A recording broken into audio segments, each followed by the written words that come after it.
Alba had everything a girl could dream of. Big, beautiful house, loving parents, and the best boyfriend in the world. Since she was a child, unfortunately for her parents, she became interested in art, and instead of studying law as her father wanted, she graduated in fine arts. Alba grew up in high society, where her parents were respected lawyers with a multi-million-dollar company behind them. The girl's father and mother were not always so honorable. They both grew up in poverty, but thanks to their intelligence and hard work, they were able to achieve everything they have. Although they had been married for decades, their love was still visible to the naked eye. So Alba was loved since she was born. But her young Diego couldn't boast even half of what Alba had. The boy grew up only thanks to his grandmother. She took him in at a very young age when his parents abandoned him after an overdose. Her life with her grandmother was mostly about getting food and figuring out how to pay the rent. But his grandmother tried to encourage her grandson with art supplies because she thought he lived with the most talented person on earth. Eventually, Diego was able to find a part-time job and rent his own house. The young people met when there was a contemporary art exhibition in one of the shopping centers. They quickly realized that they were soulmates, so they talked for almost an entire day. And from that day on, Alba and Diego only separated to go home and sleep. Although most of the time, they fell asleep after their long conversations in the rental apartment. To diversify their daily lives, they went from time to time to the art class that the girl rented, to fully enjoy their talents and dream that one day it would open a gallery with their own paintings. There they both felt truly alive. Alba, because her parents had strictly ordered her to put art out of her mind or she would get in trouble, so she had to hide it. And Diego simply could not afford most of the materials, for which he was grateful to his beloved. Alba and Diego seemed like young artists with a bright creative future ahead of them. The girl painted mostly landscapes and the boy portraits, but both were no less talented than any other world-famous artist. The girl ended up telling her parents about her young man, and she assumed that her parents cared about the young man's position in society. And when they found out that the young man made a living painting buildings, they were furious. After all, his favorite daughter was also interested in art. Instead of following in his parents' footsteps and taking over the management of the company.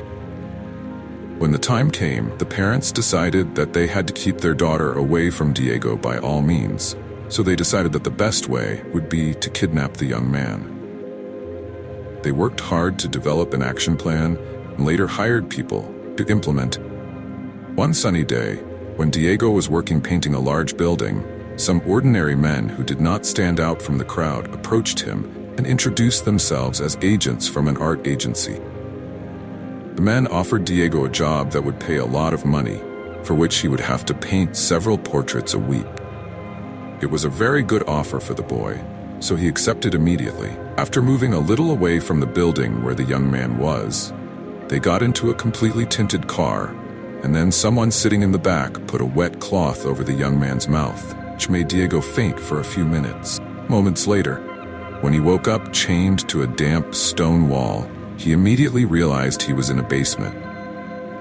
After this realization, despair set in, as Diego could not understand how the two men had managed to deceive him. The young man had distrusted people all his life. Here he had followed along without understanding anything. Maybe because he needed the money urgently, because he was going to propose to Alba Diego. He didn't know how long he had been in that basement when several men suddenly entered the room. Without saying a word, they took turns stabbing the hanged man. At first, the guy tried to stop them. After a blow to the head, he couldn't make a sound, much less move. And when there was no life left in his face and body, the men left. So he was left hanging, not knowing what was happening. It had been a long time since he had been hit. From time to time, they brought him water and food, and even let him lie down. From time to time, all these beatings were repeated, and still no one said a word. It was not until the third month of torture, when one of the men who beat him told him why Diego was there, they wanted him to give up Alba. When the young man heard this, he was about to jump on the man who had told him, but the chains around his legs prevented him from doing so. As time passed, they continued to beat him to make him give up his love, and he finally relented. It had been about 3 months since Alba last saw Diego.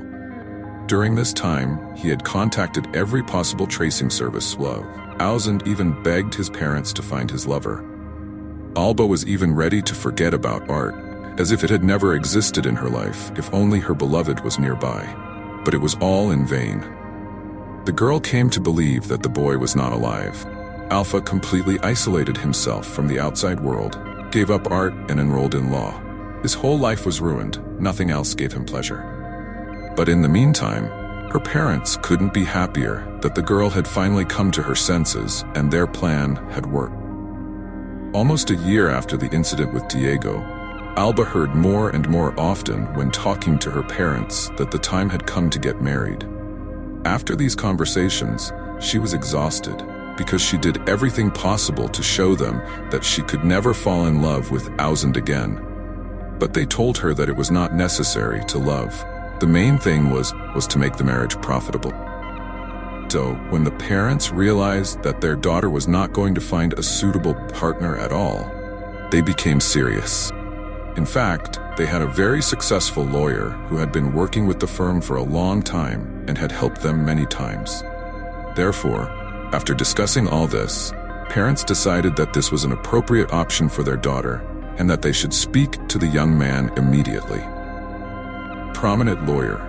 He was revered in the community because he was a very good lawyer, but he was a loner. His mother died very early, so he was raised by his father, known for his cruelty, but who was also a talented lawyer. Only thanks to his father's love for this profession, Pablo became the best in the business. At the beginning of his career, he was very well established, and then Alba's father noticed him, so from then on, they were partners in the firm. When Alba's father told Pablo about his daughter, the boy was not interested in it as a joke, so he immediately offered to meet him.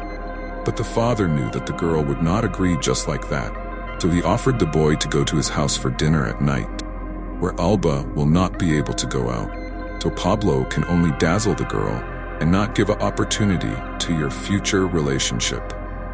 After dinner at Alba's house, Pablo became very interested in the girl, which favored her parents even more. The young man tried each time to show signs of attention that Alba successfully ignored, but this only fueled the boy's interest, as if the bull had been taught the color red. Seeing herself being courted by a quite famous and wealthy man, she didn't understand how she could attract his attention. Although she was not even interested, she continued to mourn her Diego. She tried to appear alive. She went to parties. She studied. She spent time with her parents, but on the nights behind closed doors, she remembered every moment spent with her lover. At one point, the girl realized that maybe it would be worth looking for Pablo, because at the end of the day, you can never get your loved one back. Pablo, seeing that his attempts already bring at least some results, more precisely, the girl is no longer abrupt and does not throw away multi-million-dollar gifts, considered it a success. So, without losing, he began to invite the girl to various places to spend time. Surprisingly, she began to accept and even had a dialogue. Their relationship developed quickly. Alba was showered with flowers and gifts, and the girl's parents were overjoyed, as they knew that the wedding is not far away, which means that, in the event of her departure from the company, there will be safe shoulders on which to stand, leave the entire empire. Just as his parents expected, Pablo proposed to Alba a few weeks into their relationship. The girl couldn't believe that the boy really thought that she would accept right away, but she didn't take his stubbornness into account.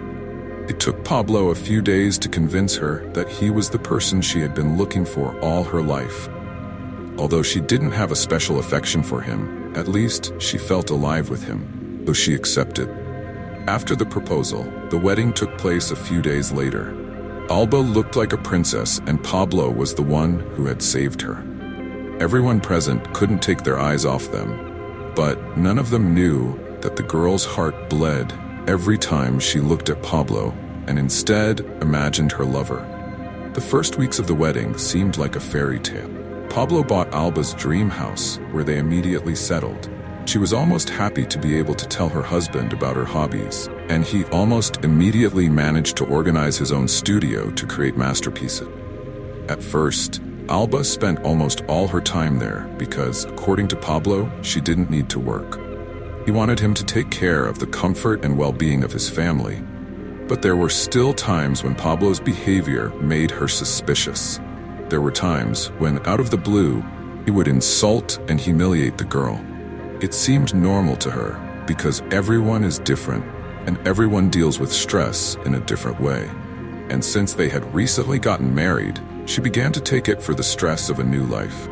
She later learned that her husband had a very difficult job that required full dedication, so she considered the terrible behavior as fatigue. Alba appreciated the moments when her husband showered her with attention and care, and it was especially important for her that he be interested in her painting process. Her parents were not very excited to hear it, but they accepted it because they were sure that Pablo would not net it. It embarrassed him, which was the most important thing. Almost every week, Alba and her husband visited her parents for a family dinner. Everyone thought they were a happy couple. Maybe they were, but Alba's marriage became a nightmare when Pablo lost the case. That day was the first time she saw a monster instead of her husband. He came home when she was sleeping, but it didn't stop her from waking up and exerting psychological pressure that soon became physical. The next day, the girl was horrified to see in her reflection not herself, but something that seemed to have been in the ring. Alba, horrified, immediately dialed her parents' number and tried to explain the situation to them. But they found 2009 funny, because fights happen in all families, and her daughter is not used to it. But what bothered him most was that they really refused to believe his daughter. Pablo, upon seeing his wife's condition, fell to his knees and asked for forgiveness, even begged. For the next few weeks, the man behaved like a noble gentleman, taking his wife to various luxurious places and doing everything she wanted. There came a time when she believed it had been an accident and forgave him. But when the man was in a bad mood again, he completely destroyed the girl's study and did the same thing as the first time. When she woke up in the morning, Alba realized that she looked worse than the first time, so she immediately tried to talk to Pablo, who asked her for forgiveness again, and she forgave him again. This madness became a constant from time to time. Alba even began to anticipate the moments when she would feel bad again as time went by. He didn't know what to do, because the only people he could trust didn't believe his words. He became depressed again, because he was not allowed to do anything in a golden cage. Still, he found solace in writing poetry. So, while her husband was at work, she tried to find inspiration. And she achieved it when she remembered her lover, Diego. On one of the cold winter afternoons when Pablo was late for work, the girl decided that she didn't feel like cooking at all. So she decided to order takeout. Alba began to carefully choose a suitable establishment, and something in her chest clicked when she noticed a not particularly popular restaurant serving Italian cuisine. Without thinking much, the girl placed an order. The doorbell rang 1 hour later. When he opened the door, his knees buckled. When Alba opened the door, she saw her lover disguised as a delivery man. He seemed almost as stunned as the girl herself. Only she realized that Diego was dead and it couldn't be him. But it was him. Diego immediately recognized his beloved, said nothing. The young people stood facing each other for a while, trying to come to their senses. A moment later, Alba invited the boy to come in for tea, which he couldn't refuse. When they reached the kitchen, neither of them said a word, and the silence lasted until she placed a porcelain cup of liquid on the kitchen island. At that moment, the girl wondered what had happened in the past to make everyone think that Diego was dead. The young man seemed hesitant to start talking, but as soon as the girl put her hand on his arm, he relented and told her everything from the moment he was captured and tortured. He couldn't accept the fact that Alba was no longer in his life, so he stopped painting and had to work as a courier to earn a living. The young man's story was full of pain and hatred, not towards her, but towards himself, having abandoned her so easily. Alba had been crying silently all that time. She caressed Diego's hand. She had also decided to tell what had happened during that time. From time to time, she sighed or cursed, but it was especially painful when she told him about her life with her husband. Unable to find the right words to console each other, they hugged each other as if it were the last hug of their lives. Maybe it was, neither of them knew. What they were sure of was that they would never let each other go. After talking a little more, they decided that they needed time to decide what to do next, so they decided to meet secret. As time went by, Alba and Diego saw each other more often than they could. Pablo, upon noticing his wife's behavior, began to suspect that something was wrong, so he put all his effort into trying to turn her into a punching bag. Diego saw his beloved in a terrible state and wanted to take revenge, but the girl prevented him by offering to run away. Proposal came out of his mouth so suddenly and abruptly that both of them were paralyzed with bewilderment. Mr. Diego broke the silence, saying that he had thought about it the first time they met, that he was afraid to declare himself because he thought the girl would never give up her life of luxury. Alba even got a little angry because she was willing to live with him even in a hut. The decision was made. The girl had some money, and Pablo too, so they left for the airport. The young people bought the tickets to Australia. They decided that it would be a good place where they could look favorably on their future plan. When they arrived on the mainland, the girl immediately called her parents via video conference, showing a not particularly pleasant image. They immediately understood everything and accepted their daughter's decision. They even offered to help them with accommodation. Pablo and Alba immediately refused. After all, these two already had many times more than ever.